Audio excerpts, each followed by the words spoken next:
नमस्ते दोस्तों। क्या आपने कभी सोचा है कि कोई भी मॉलिक्यूल जो हमारे बॉडी में एंटर करता है थ्रू फूड या फिर through any kind of food intake वो सेल के अंदर कैसे एंटर करता है? तो आज का जो पॉइंट है हमारा, आज का जो टॉपिक है, इसमें हम यही देखने वाले हैं कि कोई भी मॉलिक्यूल जो बॉडी के अंदर एंटर करता है वो सेल में कैसे जाता है। That process is called as membrane transportation. नमस्ते, मेरा नाम है दिवाकर और आज हम देखने जा रहे हैं मेम्ब्रेन ट्रांसपोर्टेशन। तो बेसिकली मेम्ब्रेन ट्रांसपोर्टेशन ऐसी प्रोसेस होती है जिसमें क्या होता है कि कोई भी मॉलिक्यूल जो बॉडी के बाहर या फिर बॉडी के अंदर एंटर करता है, उस सेल में जब एंटर होता है तो वो एंटर थ्रू बायोलॉजिकल मेम्ब्रेन होता है। ये जो बायोलॉजिकल मेम्ब्रेन मतलब सेल मेम्ब्रेन या फिर प्लाज्मा मेम्ब्रेन होता है, उसके थ्रू, उसकी हेल्प से ये जो डिफरेंट डिफरेंट आयंस होंगे या फिर कोई भी स्मॉल मॉलिक्यूल्स होंगे बॉडी के अंदर एंटर करते हैं। So basically it is defined as the collection of mechanism that regulates the passage of solutes such as ions and small molecules through the biological membrane। Biological membrane से छोटे छोटे molecules ions क्या करेंगे, body के अंदर या फिर cell के अंदर एंटर करेंगे। बायोलॉजिकल मेम्ब्रेन मतलब lipid bilayers, that is also called as cell membrane. ये जो सेल मेम्ब्रेन होता है, इसमें एक फैसिलिटी या फिर ऐसे बोलो कि कुछ प्रोटीन्स होते हैं, कैरियर्स होते हैं जो क्या करते हैं, इन मॉलिक्यूल्स को सेल के अंदर एंटर होने में मदद करते हैं या फिर डायरेक्टली ये जो मॉलिक्यूल्स है through the help with the help of concentration gradient cell के अंदर एंटर करेंगे। ये जो बायोलॉजिकल मेम्ब्रेन्स होते हैं या फिर सेल मेम्ब्रेन्स होते हैं, these are flexible in nature. These are what? These are flexible in nature. Fragile भी होते हैं, अगर बहुत ज़्यादा स्ट्रेस उनके ऊपर अप्लाई हुआ, प्रेशर अप्लाई हुआ, तो ये सेल मेम्ब्रेन्स बर्स्ट भी हो सकते हैं या फिर रप्चर भी हो सकते हैं, ब्रेक भी हो सकते हैं। ओके, सो ये जो सेल मेम्ब्रेन है, it acts as a transportation barrier. मतलब क्या कि कोई भी मॉलिक्यूल एंटर करने वाला है सेल के अंदर, तो सबसे पहला सेल मेम्ब्रेन ये एक होता है जो क्या करता है कि उस मॉलिक्यूल की एंट्री एक तो रोकता है या फिर एंट्री पॉसिबल करता है, मतलब एंट्री अलाउ करता है सेल के अंदर। ओके, ठीक है। देन अब हम देखेंगे स्ट्रक्चर ऑफ सेल मेम्ब्रेन या फिर बायोलॉजिकल मेम्ब्रेन। सेल मेम्ब्रेन ये जो सेल के बाहर प्रेजेंट होता है, ये it is a kind of membrane which allows the communication of cell with the external environment. मतलब क्या? सी,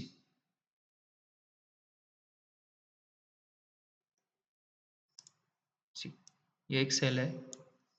ओके, इसके अंदर ये न्यूक्लियस और दिस इज साइटोप्लाज्म। तो ये जो सेल के अंदर का कंटेंट है, it is not in the contact with the external medium या फिर yes, consider it as extra cellular fluid. ऐसा फ्लूइड जो सेल के बाहर प्रेजेंट है, तो ये एक्स्ट्रा सेल्यूलर फ्लूइड के कांटेक्ट में ये जो सेल मेम्ब्रेन का कंटेंट है ये नहीं है। It is only because of what कि ये जो सेल मेम्ब्रेन है, ये जो यहाँ पे प्रेजेंट है, it acts as a barrier. मतलब क्या? सेल के अंदर का कंटेंट ये सेल के बाहर के कंटेंट के कांटेक्ट में नहीं रहता है, only because of what? This cell membrane. मतलब it acts as what? It acts as a barrier for cell, okay, which does not allow cell to contact with the external environment unless it is necessary. Okay, let's see. तो ये जो cell membrane होता है, see, it is a barrier और it is a medium to communicate with the extra cellular content या फिर it is a communicator communication media for cell. Okay, see, तो ये जो सेल होता है इसके अंदर लिपिड मॉलिक्यूल्स प्रेजेंट होते हैं। सेल के अंदर क्या प्रेजेंट होता है, मतलब सेल मेम्ब्रेन के अंदर क्या प्रेजेंट होता है? लिपिड मॉलिक्यूल्स प्रेजेंट होते हैं। ओके, तो ये जो लिक्विड लिपिड मॉलिक्यूल्स है ये टेल टू टेल जॉइंट होते हैं। अभी टेल टू टेल जॉइंट होते हैं मतलब क्या? इसी, ये एक फॉस्फोलिपिड मॉलिक्यूल है। इसका अगर स्ट्रक्चर देखा जाए तो इसके पास में एक पोलर हेड और एक नॉन पोलर टेल प्रेजेंट है। तो अगर इसका स्ट्रक्चर सेल मेम्ब्रेन में देखें तो ये जो फॉस्फोलिपिड मॉलिक्यूल है इसका पोलर हेड आउटसाइड फेस्ड है और ये जो टेल है ये इनसाइड फेस्ड है। वैसे ही अगर देखा जाए दूसरी साइड तो ये जो पोलर मॉलिक्यूल है या फिर ये जो फॉस्फोलिपिड का मॉलिक्यूल है इसकी जो सेकेंड मॉलिक्यूल की टेल है वो फर्स्ट मॉलिक्यूल के साइड में फेस कर रही है और जो हेड है वो आउटसाइड में फेस कर रहा है। दिस मीन्स कि ये जो मॉलिक्यूल है दोनों मॉलिक्यूल इनकी टेल जो है ये इनसाइड फेस करती है और जो हेड है वो आउटसाइड फेस करता है। That's why it is said कि it is arranged tail to tail. Okay then ये जो फॉस्फोलिपिड मॉलिक्यूल है ये फॉस्फोलिपिड या फिर जो लिपिड बायलेयर मॉलिक्यूल है या फिर लिपिड बायलेयर है ये फॉस्फोलिपिड। ओके उसके बाद में कोलेस्ट्रॉल और उसके बाद में ग्लाइकोलिपिड्स इन तीन मॉलिक्यूल्स को मिला के बनता है। अभी हमने यहाँ पे देखा कि ये फॉस्फोलिपिड ग्लिसरॉल और कोलेस्ट्रॉल इन मॉलिक्यूल्स से ये जो सेल मेम्ब्रेन है ये बनता है। सी ये जो सेल मेम्ब्रेन होता है ये इसका स्ट्रक्चर ऐसे दिखता है। इसमें different different proteins glycolipid glycoproteins integral proteins peripheral membrane protein cholesterol molecules protein channels okay ये सब प्रेजेंट होते हैं। उसके बाद में लिपिड मॉलिक्यूल्स प्रेजेंट होते हैं जो टेल टू टेल अरेंज्ड होते हैं। ओके तो ये हमने देख लिया कि ये जो फॉस्फोलिपिड होता है सी फॉस्फोलिपिड होता है उसमें एक पोलर पार्ट आता है that is called as polar head जो हमने अभी देखा दिस इज पोलर हेड। और उसके बाद में दूसरा पार्ट आता है that is non polar tail that is this non polar tails. Okay अभी ये जो पोलर हेड होता है ओके इट इज हाइड्रोफिलिक मतलब क्या it is water loving. Okay और नॉन पोलर टेल जो होता है it is what it is water heating that is hydrophobic। okay which means like seeks like कि phospholipid membrane जो होता है okay that orients themselves with towards the hydrophilic heads and facing outside। मतलब क्या ये जो फॉस्फोलिपिड मॉलिक्यूल होता है ये खुद को जो लिपिड बायलेयर है उसके अपोजिट डायरेक्शन में मतलब क्या कि ये एक molecule this are the tails और ये दूसरा head this are the tails इस तरीके से ओरिएंट करता है खुद को। ओके सी कि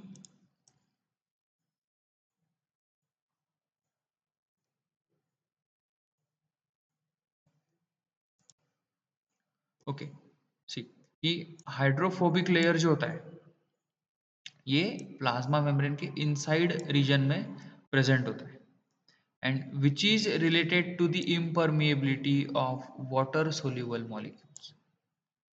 water soluble molecules easily plasma membrane में से पास नहीं होते क्योंकि वो जो हाइड्रोफोबिक लेयर होता है that is impermeable to the plasma molecules sorry water soluble molecules. Okay see अभी ये जो फॉस्फोलिपिड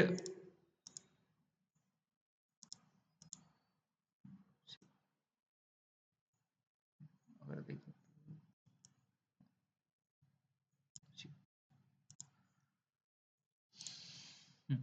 ये प्लाज्मा मेम्ब्रेन है।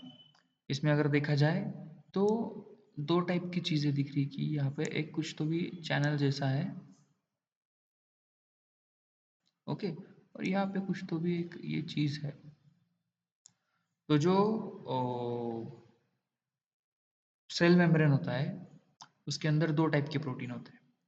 एक होता है ये इंटीग्रल प्रोटीन या ट्रांस मेम्ब्रेन प्रोटीन भी बोलते हैं इसे और दूसरा होता है ये यहाँ पे पेरिफेरल प्रोटीन ये जो यहाँ दिखाया ये दोनों पेरिफेरल प्रोटीन ये दोनों आपके इंटीग्रल प्रोटीन ये चैनल्स हैं।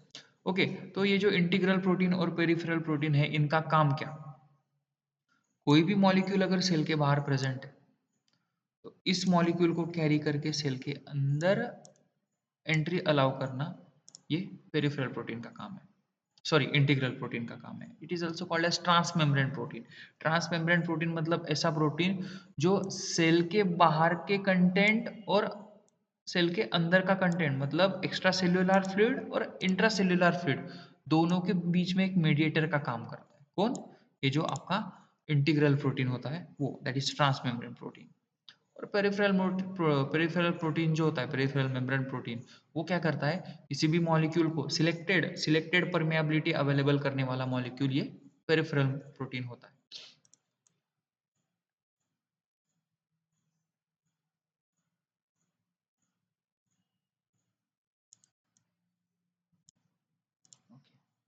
ये देखे हम लोगों ने इंटीग्रल प्रोटीन और पेरिफेरल प्रोटीन। उसके बाद में अभी ये तो हो गया स्ट्रक्चर किसका, सेल मेम्ब्रेन का। अभी हमको आज के टॉपिक का जो सबसे इम्पोर्टेंट पॉइंट है वो देखना है, that is mechanism of drug transportation. Drug transportation कैसे होता है, या फिर कोई भी मॉलिक्यूल जो सेल के अंदर एंटर हो रहा है वो कैसे सेल के अंदर जाता है, या फिर ऐसा क्या मैकेनिज्म है जो उस मॉलिक्यूल को सेल के अंदर एंटर होने में मदद करता है। सो लेट अस सी, ये जो सेल ट्रांसपोर्टेशन होता है, ये सेल ट्रांसपोर्टेशन दो तरीके से होता है। ओके, उसमें सबसे पहला होता है पैसिव प्रोसेस और दूसरा होता है एक्टिव प्रोसेस। ये जो पैसिव प्रोसेस होता है इसमें कोई भी काइनेटिक एनर्जी यूज होती, मतलब क्या कि कोई भी मॉलिक्यूल अगर सेल के अंदर एंटर करना है या फिर उस मॉलिक्यूल को सेल के अंदर पहुंचाना है, तो उसको सेल के अंदर पुश करने के लिए किसी भी एनर्जी की जरूरत पड़ेगी। मतलब सपोज ये है सेल का इनसाइड और ये आउटसाइड, और ये है बायोलॉजिकल मेम्ब्रेन, ये बायोलॉजिकल मेम्ब्रेन। सो सेल के बाहर कोई मॉलिक्यूल्स प्रेजेंट है,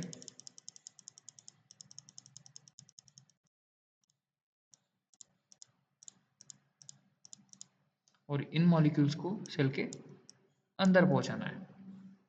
तो होगा क्या कि यहाँ पे कॉन्सेंट्रेशन ऑफ मॉलिक्यूल्स ज़्यादा है रादर देन दिस साइड। तो ये जो हाई कॉन्सेंट्रेशन है मॉलिक्यूल्स का, ये प्रेशर एक्सर्ट करेगा बायोलॉजिकल मेम्ब्रेन पे, या फिर जिसे हम प्लाज्मा मेम्ब्रेन बोल रहे हैं उस पे, और with the help of this concentration gradient ये जो मॉलिक्यूल से सेल के अंदर एंटर करेंगे। अभी इस एंट्री में किसी भी एटीपी की या फिर किसी भी एनर्जी की जरूरत नहीं थी। मतलब क्या, only with the help of your membrane transportation ये जो मॉलिक्यूल है, मतलब only with the help of concentration gradient ये जो मॉलिक्यूल है सेल के बाहर से सेल के अंदर एंटर हो गए। This is called as passive process. इसमें क्या होता है, जो मॉलिक्यूल है, सी molecules or substance moves down its concentration or electrical gradient to cross the membrane using only its own kinetic energy। खुद की kinetic energy यूज करके ये मॉलिक्यूल सेल के अंदर मूव होंगे। तो इसमें किसी भी एनर्जी की या फिर एटीपी की जरूरत नहीं थी। तो इसका एग्जांपल दिया है पैसिव डिफ्यूजन। लेकिन ये जो पैसिव डिफ्यूजन है इसमें सिंपल डिफ्यूजन, सॉरी, ये जो पैसिव डिफ्यूजन है इसमें एग्जांपल दिया है सिंपल डिफ्यूजन। उसके बाद में इसका एग्जांपल फैसिलिटेटेड डिफ्यूजन भी है और ऑस्मोसिस भी आता है। और सेकंड है एक्टिव प्रोसेस।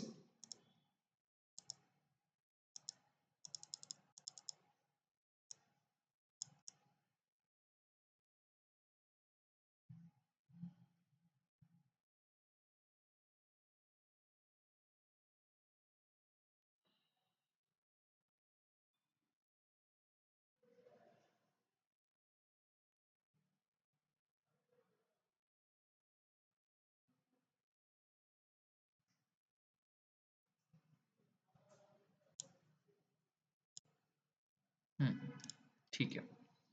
दूसरा एक्टिव प्रोसेस। अभी ये जो एक्टिव प्रोसेस है इसमें क्या होता है,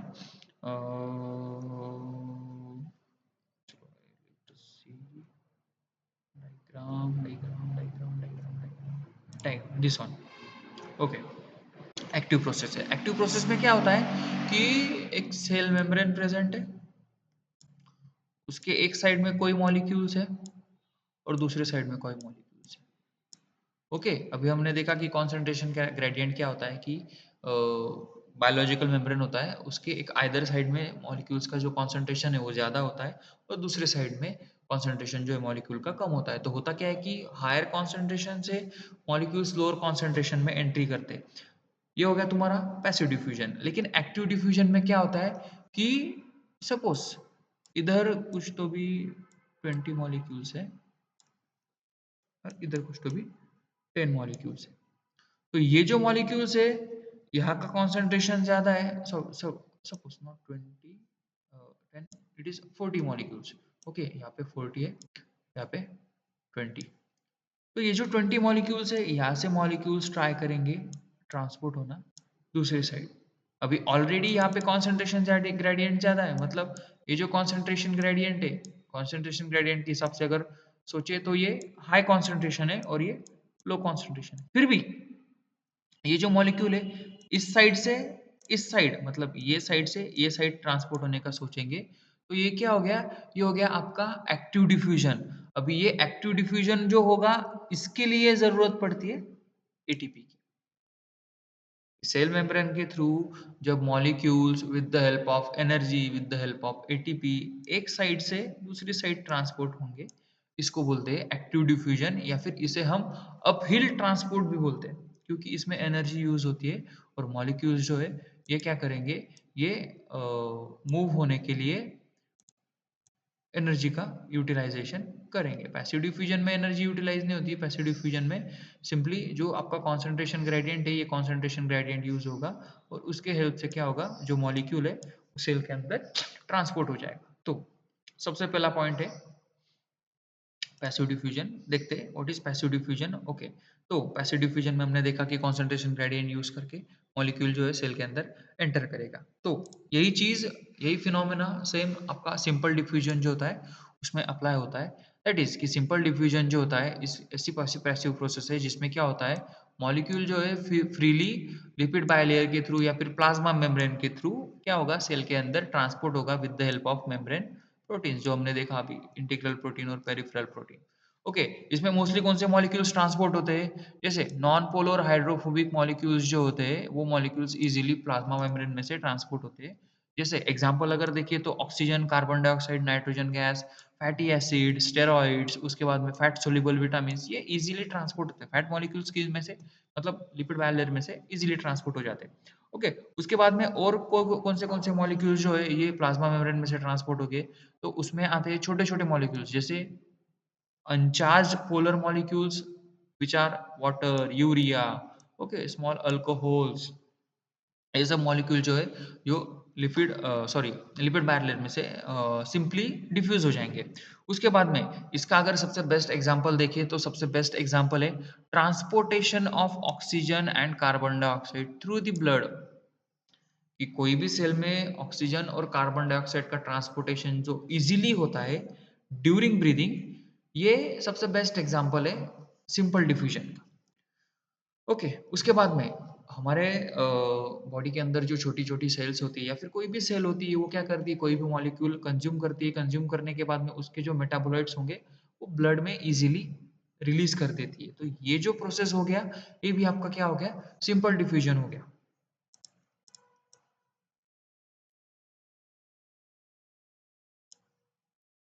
ओके, तो ये देखिए, ये एक डायग्राम है जिसमें क्या दिख रहा है कि ये जो सिंपल डिवीजन है ये इजीली कैसे होता है, कैसे ट्रांसपोर्टेशन होता है, ये एक डायग्राम है यहाँ पे।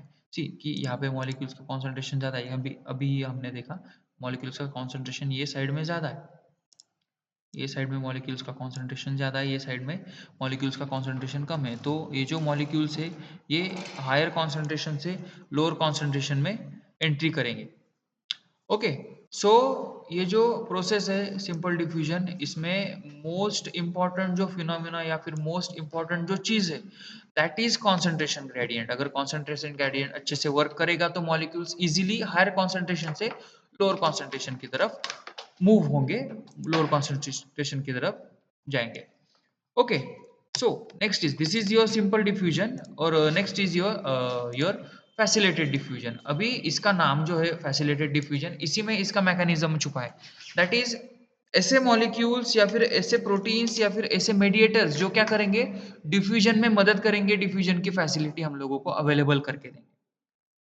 तो इसमें फैसिलिटेटेड डिफ्यूजन में ऐसे कौन से मॉलिक्यूल्स या फिर ऐसे कौन से प्रोटीन, ऐसे कौन से सब्सटेंसेस है जो क्या करेंगे, हमें फैसिलिटे डिफ्यूजन करने के लिए फैसिलिटी अवेलेबल करके देंगे. तो इसमें आते हैं आपके चैनल मेडिएटेड प्रोटीन और दूसरा है carrier mediated facilitated diffusion. First है चैनल मेडिएटेड डिफ्यूजन. इसमें क्या होता है, इसमें calcium ion channels, sodium ion channels, chloride ion channels, potassium ion channels, ऐसे चैनल्स होते हैं जो क्या करते हैं, पर्टिकुलर मॉलिक्यूल्स को, पर्टिकुलर आयंस को सेल के अंदर एंट्री देते हैं. मतलब ये क्या है, ये सिलेक्टिव डिफ्यूजन है. इसमें स्पेसिफिक मॉलिक्यूल ही क्या करेगा, इन चैनल्स में से एंटर करेगा. सी ये डायग्राम है.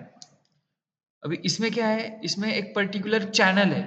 सी यहाँ पे अगर आप लोगों ने देखा तो ये एक पर्टिकुलर चैनल है और ये क्या कर रहा है, ये पर्टिकुलर मॉलिक्यूल को ही एंट्री दे रहा है, ना बल्कि वाटर मॉलिक्यूल, अल्कोहल मॉलिक्यूल या फिर कोई भी प्रोटीन इजीली सेल के अंदर, कोई भी सब्सटेंस सेल के अंदर इजीली ट्रांसपोर्ट होता है.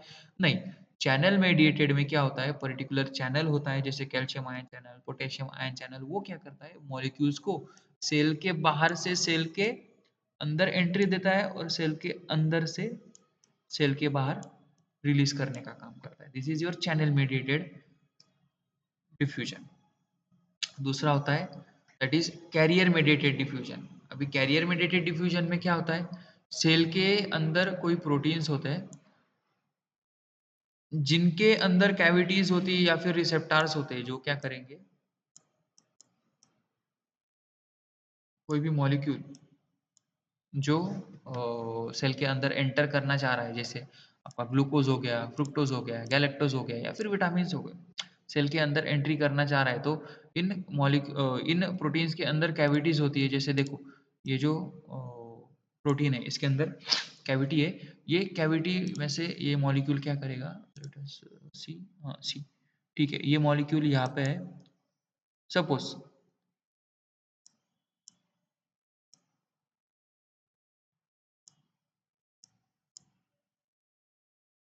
वन मिनट, सी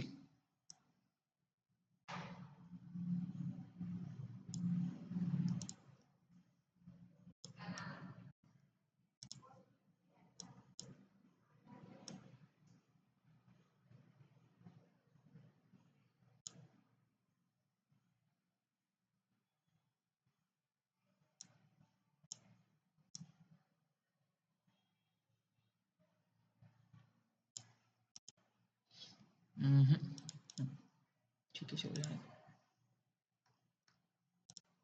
सी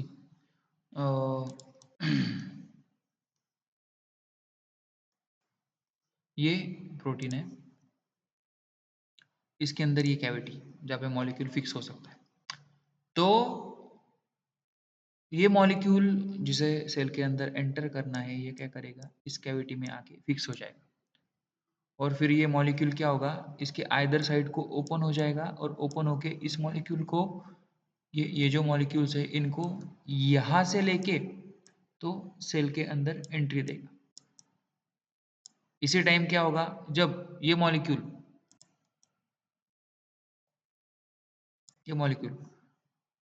सेल के अंदर के साइड में जब क्लोज हो जाएगा, तो ये साइड जो है मॉलिक्यूल की ये ओपन हो जाएगी.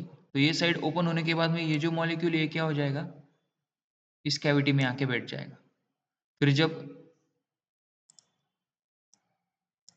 फिर जब ये साइड क्लोज हो जाएगी तो ये मॉलिक्यूल क्या हो जाएगा,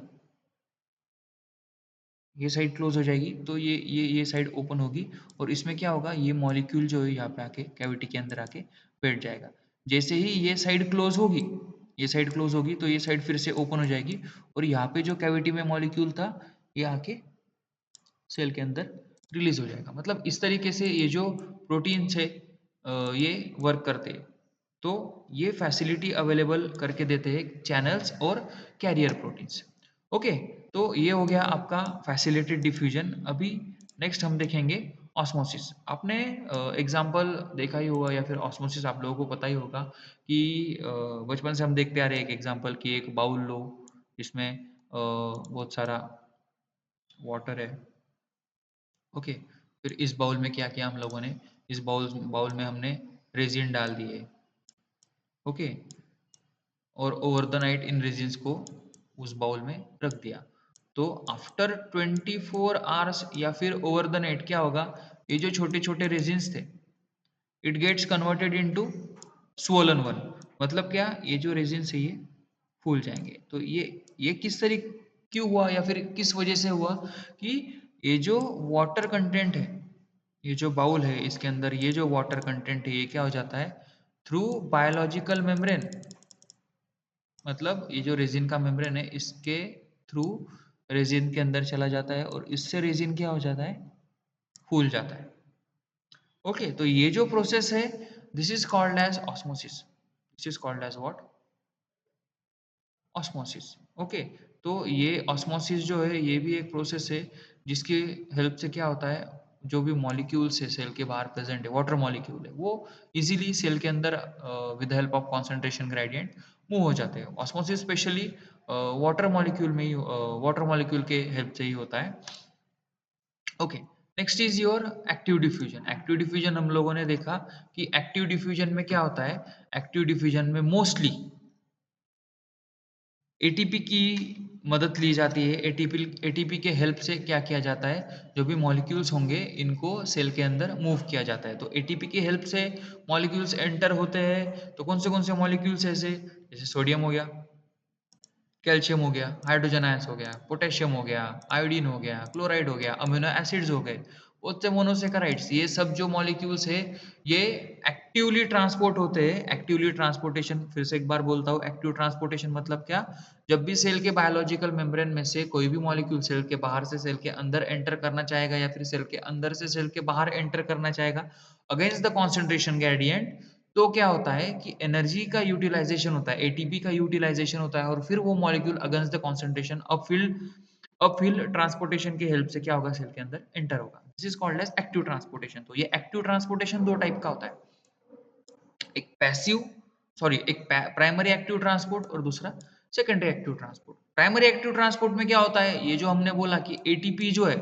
वो यूटिलाइज होगा, मतलब सी, अभी ये डायग्राम देखो, अभी सपोज ये जो रॉक है यहाँ पे नीचे प्रेजेंट है और इसको हमें पुश करके, मतलब इस रॉक को हमें यहाँ पे टॉप पे लेके जाना है। तो ये टॉप पे लेके जाने के लिए ये जो बंदा है ये क्या कर रहा है, एनर्जी अप्लाई कर रहा है और एनर्जी अप्लाई करके ये रॉक को ये टॉप पे लेके आया। तो ये हो गया आपका प्राइमरी ट्रांसपोर्टेशन, कि जो रॉक नीचे था उसे पुश कर करके एनर्जी अप्लाई करके उस रॉक को हमने टॉप पे पहुंचा दिया। ये प्राइमरी एक्टिव ट्रांसपोर्ट, ये मैकेनिज्म एक आ गया। बट सेकेंडरी एक्टिव ट्रांसपोर्टेशन में क्या होता है, अभी ये रॉक को यहाँ तक पुश करने के लिए कोई ना कोई एनर्जी इस रॉक में इन्वेस्ट हुई। ये एनर्जी की हेल्प से ही क्या हुआ, ये मॉलिक्यूल सॉरी ये जो रॉक है यहाँ पे टॉप पे पहुंचा, इस पहाड़ पे पहुंचा। पर अगर इसे नीचे लेके जाना हो तो कोई एनर्जी लगेगी क्या, no, we will not require any kind of energy. Simply what we have to do, इस रॉक में ऑलरेडी हमने एनर्जी इन्वेस्ट की है, यही एनर्जी का यूटिलाइजेशन करके हम क्या करेंगे, ये रॉक को नीचे पुश करेंगे। तो यही एनर्जी जिसकी हेल्प से रॉक ऊपर आया था, वही एनर्जी की हेल्प से रॉक क्या आ जाएगा, नीचे आ जाएगा। अभी इसका और एक एग्जांपल अगर देखें हम लोग, तो इसका एग्जांपल है पेंडुलम।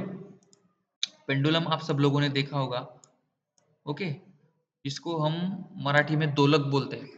अगर इस पेंडुलम को यहाँ से पुश किया तो ये अल्टीमेटली ऊपर जाता है, और ऊपर जाने के बाद मतलब एक बार अगर आपने इसको एनर्जी अप्लाई की तो ये ऑटोमेटिकली क्या जाएगा, ऊपर जाएगा और नीचे आएगा, ऊपर जाएगा और नीचे आएगा। मतलब एक ही बार आप अगर एनर्जी अप्लाई करते हो तो ऑटोमेटिकली वो जो प्राइमरी एनर्जी है उसकी हेल्प से ये जो पेंडुलम है वो अप एंड डाउन, मतलब to forward and backward movement show करता है। तो ये जो मूवमेंट है, ओके, ऐसी ऐसी ये जो मूवमेंट है, it is another example of primary sorry secondary transportation, की एक बार एनर्जी अप्लाई करो और मॉलिक्यूल अल्टीमेटली क्या होगा, मूव होगा। अभी इसे हम मॉलिक्यूल्स की भाषा में अगर देखने जाए तो let us see an example of sodium potassium या फिर sodium chloride channels. Okay, see अभी ये ठीक है, लेट अस सी कि यहाँ पे आपके सोडियम आयंस और यहाँ पे आपके क्लोराइड आयंस। तो क्या होगा कि ये जो सोडियम मॉलिक्यूल है इसे ये साइड मतलब सेल के इस साइड मूव होना है, तो क्या हो जाएगा यहाँ पे कॉन्सेंट्रेशन, ये साइड कॉन्सेंट्रेशन ग्रेडियंट ज्यादा है, ये साइड कॉन्सेंट्रेशन ग्रेडियंट कम है। तो we will have to perform active transportation, मतलब क्या, अपहिल ट्रांसपोर्टेशन करना पड़ेगा। तो अपहिल ट्रांसपोर्टेशन करने के लिए हमको लगेगा एटीपी। तो ये एटीपी के हेल्प से ये जो मीडिएटर या फिर कोई भी सपोज एक पंप है जो ओपन हुआ, और इससे क्या होगा, ये जो सोडियम मॉलिक्यूल है ये इस साइड से ये साइड चला गया, ये आ गया आपका प्राइमरी ट्रांसपोर्टेशन। बट होगा क्या कि प्राइमरी ट्रांसपोर्टेशन करते टाइम ये जो मीडिएटर है ये स्पिन होने लगा, घूमने लगा। तो ये घूमते घूमते क्या होगा, मॉलिक्यूल्स जो है इजीली ये साइड ट्रांसपोर्ट हो जाएंगे। लेकिन ये मॉलिक्यूल्स मूव करने के लिए जो एनर्जी लगी थी, मतलब क्या, ये तो ये जो चैनल है ये तो ओपन हो गया, ओपन होने की वजह से सोडियम आयंस इधर जा रहे हैं, ये सोडियम आयंस इधर जा रहे हैं। लेकिन यही एनर्जी का यूज करके ये जो क्लोराइड आयन जो चैनल है, सॉरी आयंस है, ये इजीली क्या होंगे, ये साइड निकल जाएंगे। जैसे मेरी गो राउंड होता है, ओके, उसे अगर आप एक बार पुश करो तो इजीली रोटेट होने लगता है, तो फिर से पुश करने की जरूरत नहीं पड़ती या फिर दूसरे आदमी को पुश करने की जरूरत नहीं पड़ती। वैसे ये चैनल्स है कि इसे अगर आप एक बार एनर्जी अवेलेबल करके दोगे, सी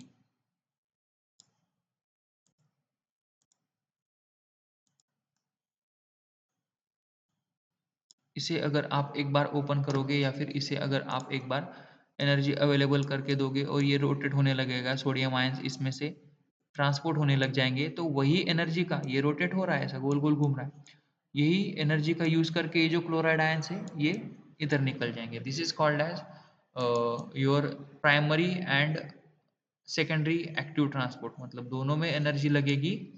बट सेकेंडरी एक्टिव ट्रांसपोर्ट में क्या होगा कि जो एनर्जी प्राइमरी एक्टिव ट्रांसपोर्ट में लगी है, ये एनर्जी आपको सेकेंडरी एक्टिव ट्रांसपोर्ट में अवेलेबल हो जाएगी। वही एनर्जी का यूज करके आपको क्या करना है, सेकेंडरी एक्टिव ट्रांसपोर्टेशन परफॉर्म करना है। देखो अभी ये यहाँ पे प्रॉपर डायग्राम है कि देखो ये सोडियम आयंस यहाँ से ट्रांसपोर्ट हो रहा है, ओके। सोडियम आयन ट्रांसपोर्ट करने के लिए एनर्जी का यूटिलाइजेशन हो गया, प्राइमरी एक्टिव ट्रांसपोर्ट में एनर्जी यूटिलाइज हो गई। वही प्राइमरी एक्टिव ट्रांसपोर्ट की एनर्जी के हेल्प से अगर ये चैनल घूम रहा है, गोल गोल घूम रहा है, तो साइमल्टेनियसली क्या होगा, ये जो कैल्शियम आयन चैनल से ये आइदर साइड निकल जाएगा for the maintenance of the ions, okay, concentration gradient के मेंटेनेंस के लिए। तो ये जो प्रोसेस है ये क्या हो गया आपका, ये प्राइमरी और सेकेंडरी ट्रांसपोर्टेशन हो गया, okay. So next point is your transport in vesicles, okay। सी अभी इसमें एंडोसाइटोसिस, फैगोसाइटोसिस और पिनोसाइटोसिस, मतलब एंडोसाइटोसिस में फैगोसाइटोसिस और पिनोसाइटोसिस दो प्रॉपर्टी आती है। कि एंडोसाइटोसिस मतलब क्या, सेल के अंदर एंटर करना। तो सेल के अंदर एंटर करने के लिए, कोई भी मॉलिक्यूल को सेल के अंदर एंटर करने के लिए दो चीजों की जरूरत पड़ती है, एक तो फैगोसाइटोसिस या फिर पिनोसाइटोसिस। फैगोसाइटोसिस मतलब क्या, सेल ईटिंग प्रॉपर्टी, कि कोई भी वॉर्न आउट सेल से, पस सेल से, ओके, कोई भी बैक्टीरिया सेल के बाहर प्रेजेंट है, तो जैसे डब्ल्यूबीसी क्या करती है, उस बैक्टीरिया को एंगल्फ कर लेती है, तो वो हो गया एंडोसाइटोसिस। मतलब कोई भी सेल जो है उसको हमारा जो डब्ल्यूबीसी उसे क्या करता है, एंगल्फ कर लेता है, खा लेता है, अपने अंदर समा लेता है, that is called as phagocytosis. और दूसरा आता है पिनोसाइटोसिस, मतलब कोई भी फ्लूइड है, लिक्विड है, उसको सेल क्या करती है, ड्रिंक करती है, that is called as pinocytosis. ये आपका एंडोसाइटोसिस हो गया।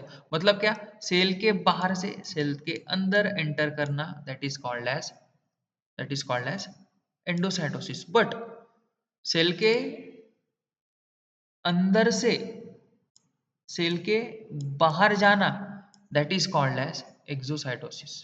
It is called as what? Exocytosis. और एंडोसाइटोसिस एंड एक्सोसाइटोसिस दोनों चीजें साइमल्टेनियसली परफॉर्म करना, दैट इज कॉल्ड एज ट्रांससाइटोसिस।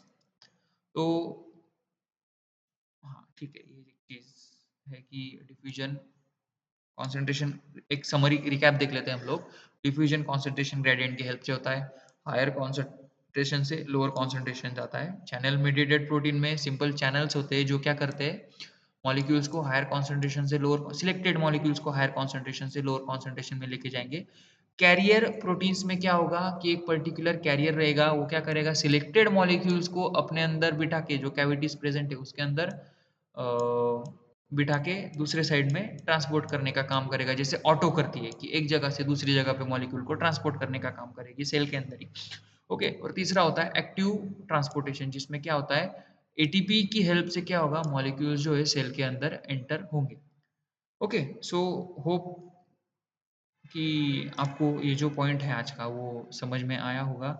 आज के लिए हम इतना ही देखते हैं, और नेक्स्ट लेक्चर में हम अगला पॉइंट जो है वो कंटिन्यू करेंगे। Thank you. If you like this video, please subscribe and share this video.